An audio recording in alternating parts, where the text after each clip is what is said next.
बिस्मिल्लाहिर्रहमानिर्रहीम। 12,000 शहीदों 12,000 इबादतों का सवाब। शबान की पहली रात से 2 नफल जो पढ़ता है, नबी पाक सल्लल्लाहु अलैहि वसल्लम ने फरमाया कि शबान मेरा महीना और रमज़ान अल्लाह का महीना है। हज़रत मुमिनीन सैयदा आयशा सदीक़ा फरमाती हैं कि नबी करीम को तमाम महीनों से ज़्यादा प्यारा महीना शबान था। हज़रत शेख अब्दुल कादिर हुसैनी जिलानी फरमाते हैं कि शबान में 5 हर्फ हैं, यानी बंदों के लिए इस महीने में 5 इनाम हैं। लिहाजा अल्लाह ताला माह शबान में अपने नेक बंदों को ये 5 चीज़ें अता फरमाता है। फरमाते हैं कि इस महीने में नबी पाक सल्लल्लाहु अलैहि वसल्लम पर दरूद शरीफ कसरत से पढ़ना चाहिए, क्योंकि ये महीना हजूर का महीना है। इसलिए इस महीने में नबी पाक के वसीले से बारगाह इलाही में कर्ब हासिल करना चाहिए। माह शबान का तमाम महीनों बरकतों वाला, अल्लाह की रहमतों वाला और बेतहाशा रिज़्क़ देने वाला महीना है। ये वो महीना है जिसमें बंदों को रिज़्क़ मिलता है। प्यारे नबी का फरमान है, जो शख्स आज की शब यानी आज शबान की पहली रात 12 रकात नमाज नफल 2-2 या 4-4 करके पढ़ेगा तो अल्लाह ताला इस बंदे को 12,000 शहीदों का सवाब अता फरमाएगा।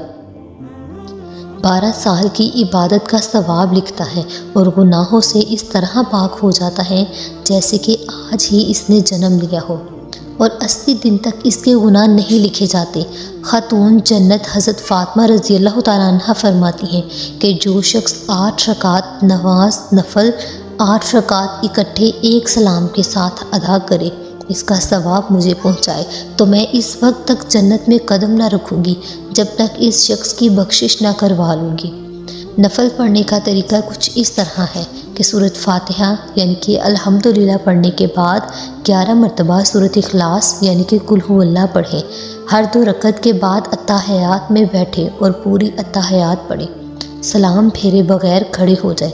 इस तरतीब के साथ 8 रकात नमाज नफल मुकम्मल करके सलाम फेरे और इसका सवाब हज़रत फ़ातिमा को बख्श दे।